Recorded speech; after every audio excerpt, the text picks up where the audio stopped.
Welcome back to the channel. My name is Chris, and on my channel we talk about men's fashion, fitness, lifestyle. We do challenges. Today is a special one, courtesy of a subscriber, somebody that commented on the video. Today we'll be talking about getting back into calisthenics. Let's go.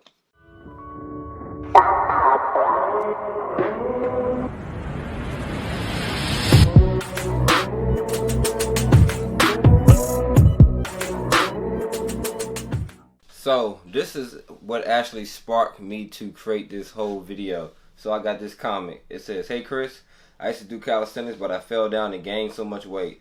I've fallen into a terrible eating habit due to my injury, and I'm at the heaviest I've ever been. I just ordered my B-bars and base bench. Kudos to you. You're taking the right step. I was wondering if you have any tips into getting back into the calisthenics world and losing weight. Keep up the videos. Hope to hear from you." First off, I want to thank you, and I appreciate you for looking at my video and commenting on my video, but kudos to you as well for getting back into it, you know what I'm saying, taking the steps and buying some equipment, and you saying, I'm going to start this shit. This video will primarily focus on upper body movements, and of course you want me to do, you know what I'm saying, lower body movements. I can do that as well. So this is going to be part one of it, which is all upper body, and then part two, we're going to talk more about nutrition and everything like that.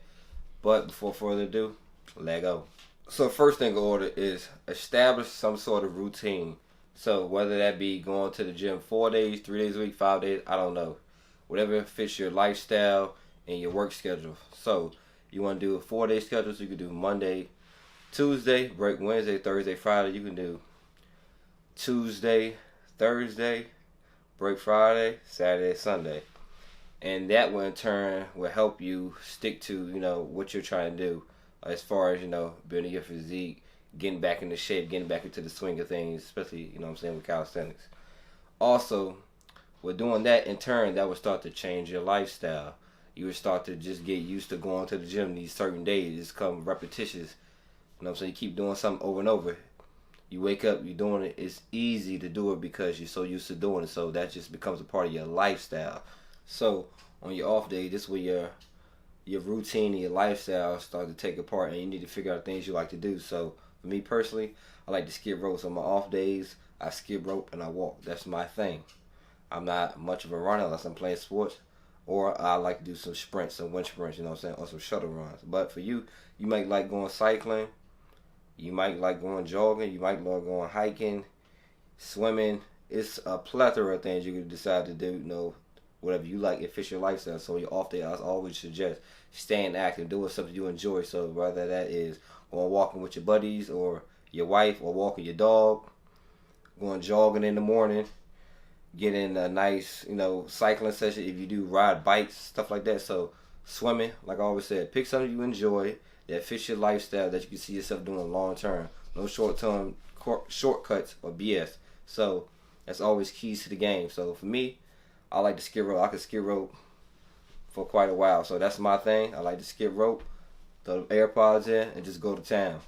For you, you might hate that. So if you like walking, walk, running, whatever it may be. But like I said, pick something that you enjoy, that you can stick to, and that fits your lifestyle.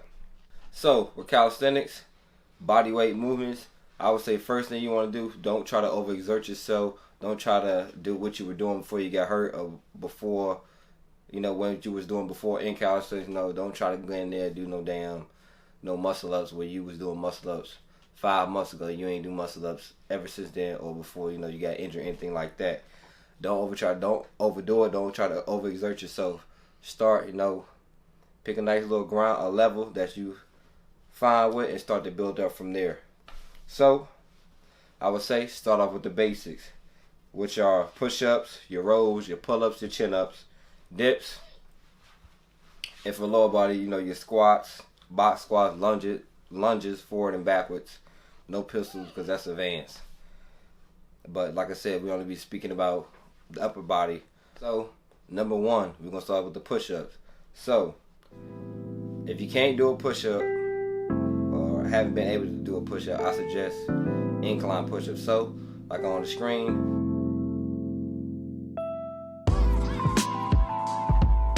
number two, rows.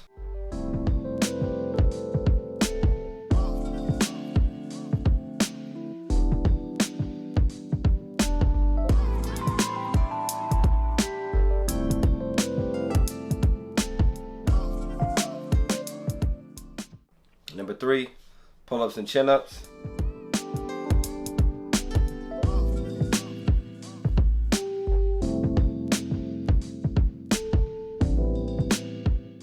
Number 4, dips.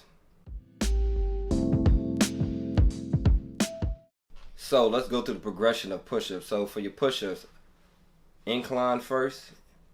See where you at. You know what I'm saying? The higher the incline, the easier the push-up. That's what calisthenics is, depending on the leverage, depending on how easy the movement is. So the more horizontal you are, the harder. Vertical, the easier. So pick a box. If you could do 10 plus, no problem. Lower the box down, and so forth, so forth. If you know what I'm saying, if those are easy, then you can start doing regular push-ups, or you can even do eccentrics. So like I said, first you should do incline push-ups. Then incline push-ups, you're good with that. You still can't do a push-up. Second is eccentrics, which is the negative portion of the movement. So in the push-up position, like you see on the screen, slowly lower down. And the last one is actually the push-up.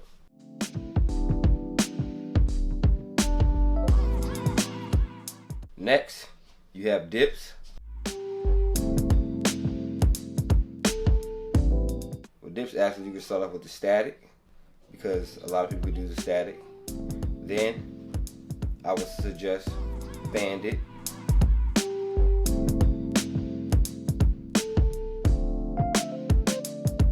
And after banded, the negative portion of the movement, the eccentric.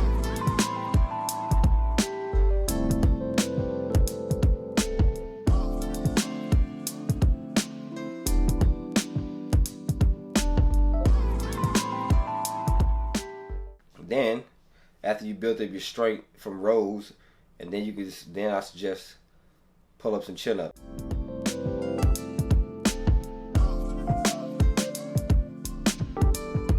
So from there, like I said, you can do banded versions of pull-ups and chin-ups with the band. So that'll be level 1.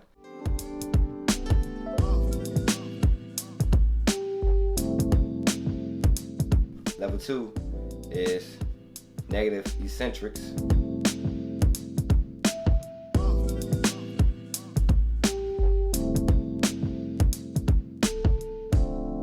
And then level 3 is actually doing the pull-up or chin-up. And then also another suggestion, if you start from ground zero, you can use assisted machines, but I'm not a big fan of those because you're not actually moving your weight. You know, you're being helped out the entire time. At least with the band, you know, you're still pulling your weight. The band just helping bring yourself up, which is the hardest part of the movement, the concentric part of the movement. All right, that brings us to a close. James, I appreciate you. I appreciate the comment. Stay up, man. I'm sending you good vibes. Don't forget to subscribe, everybody. Like, share, and drop a comment, because I might even make a video about your question. I'm out.